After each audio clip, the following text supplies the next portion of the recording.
स्वागत है आपका हमारे यूट्यूब चैनल में। कल अपन ने मोस्ट इम्पोर्टेंट नीट के बायोलॉजी के 25 क्वेश्चंस हल किए थे। आज मैं पार्ट 2 लेके आया हूँ आके वहीं से अपन स्टार्ट करेंगे क्वेश्चन नंबर 26 से और बताता चलूँगा आपको उसका आंसर थोड़ा डिटेल में भी अपन देखेंगे। तो बिना किसी देरी के करते हैं वीडियो की शुरुआत। वीडियो अच्छा लगे वीडियो को लाइक कीजिएगा, चैनल को सब्सक्राइब कीजिएगा। क्वेश्चन नंबर 26 देखिए, लिंडमैन के नियम के अनुसार एक पोषी स्तर से अगले पोषी स्तर तक कितने प्रतिशत ऊर्जा स्थानांतरित होती है। तो इसका ऑप्शन तो है ऑप्शन बी 10%। ठीक है दोस्तों,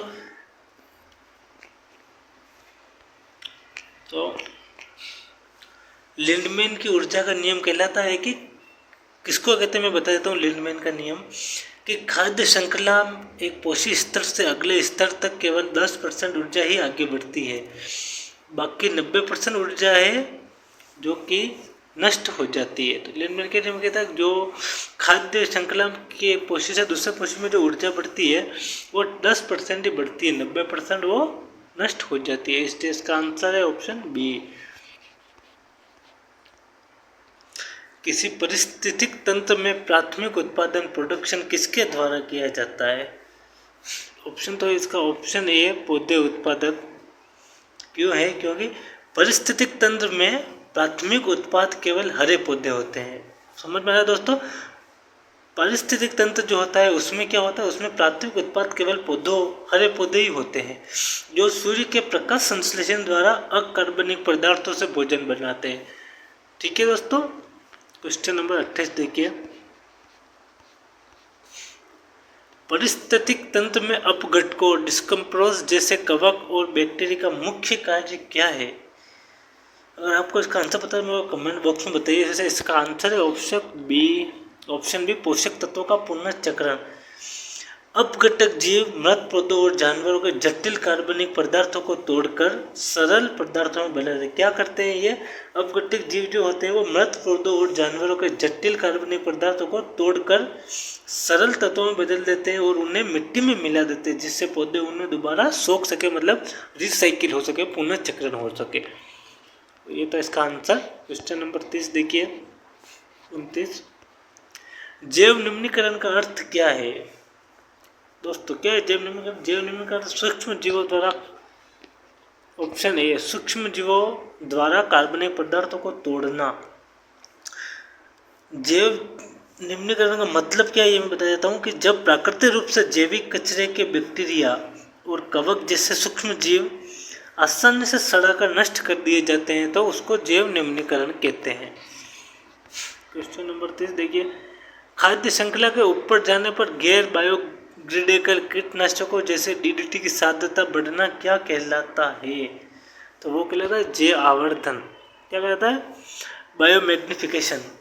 ठीक है, जब कोई ऐसा रसायन जो शरीर से बाहर नहीं निकल पाता है वह खाद्य श्रृंखला में निचले से उच्च स्तर, जैसे इसका एग्जांपल देखिए, पौधे छोटी मछली और छोटी मछली से बड़ी मछली फिर पक्षी तक जाता है तो उसकी साध्यता बहुत अधिक बढ़ जाती है। इसे जैव आवर्धन कहते हैं। जैव विविधता की क्षति के लिए जिम्मेदार इविल क्वार्टेट का मुख्य कारण क्या है दोस्तों? तो इसका आंसर है option A habitat loss, alien species, over exploration और पोल्यूशन। डिटेल में बता देता हूँ आपको क्या है, आपको ऐसे समझ में नहीं आएगा। एनसीईआरटी के अनुसार जैव विविधता नष्ट होने के 4 प्रमुख कारण है। हैबिटेट लॉस यानी कि आवास की कमी, ठीक है, आवास की बढ़ती। एलियन स्पीसीज यानी कि विदेशी प्रजातियों का आक्रमण। ओवर एक्सप्लोरेशन यानी अति दोहन और पोल्यूशन यानी कि बढ़ता हुआ प्रदूषण। ये कारण है कि जैव विविधता की क्षति हो रही है इन चारों कारणों से। लुप्त प्राय प्रजातियों को बचाने के लिए कौन सा संरक्षण तरीका अपनाया जाता है? तो इंसुटू एक्सटू, मतलब इसका ऑप्शन तो है सी, लेकिन ये दोनों तरीके अपनाए जाते हैं। दोनों तरीके कैसे अपनाए जाते हैं ये मैं बता देता हूँ। इन सिटू का मतलब है कि जीवों को उनके प्राकृतिक घर जैसे राष्ट्रीय उद्यान में बचाना चाहिए, अपन को वहीं पे उनको रखना चाहिए। और एक सिटू का मतलब है उन्हें बाहर कृत्रिम रूप से सुरक्षित करना चाहिए अपन को। ठीक है दोस्तों, क्वेश्चन नंबर 33 देखिए, परिस्थितिक तंत्र की उत्पादकता को मापने की इकाई क्या है? अपन परिस्थितिक तंत्र की उत्पादकता किससे माप सकते हैं? अगर आपको इसका आंसर पता है तो कमेंट बॉक्स में बताइए। इसमें इन तीनों से अपन माप सकते हैं परिस्थितिक तंत्र की, तो इसका आंसर क्या है? Option D. किससे माप सकते हैं? G/m 2 ईयर KCL KGH सबसे अपन परिस्थितिक तंत्र को माप सकते हैं। क्वेश्चन नंबर 34 देखिए 34, किसी नग्न चट्टान या बंजर क्षेत्र में प्राथमिक अनुक्रमण शुरू करने वाली पहली प्रजाति क्या कहलाती है?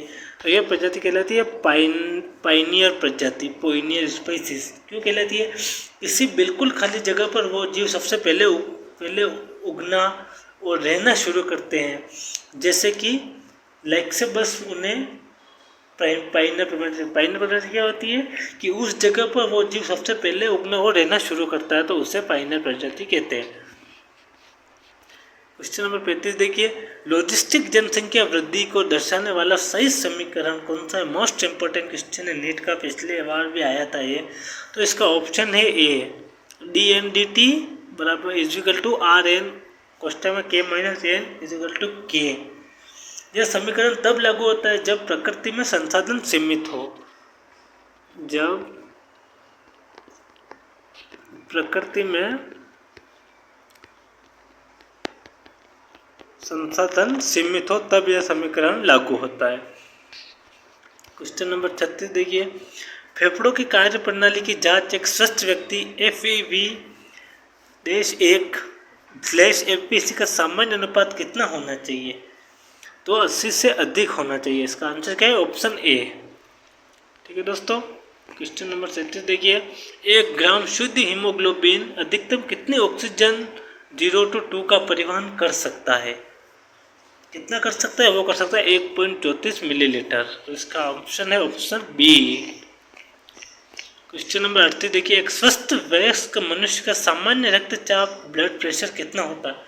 ठीक है, नॉर्मल में से उसका कितना होता है? उसका होता है 120 से 80 mmHg।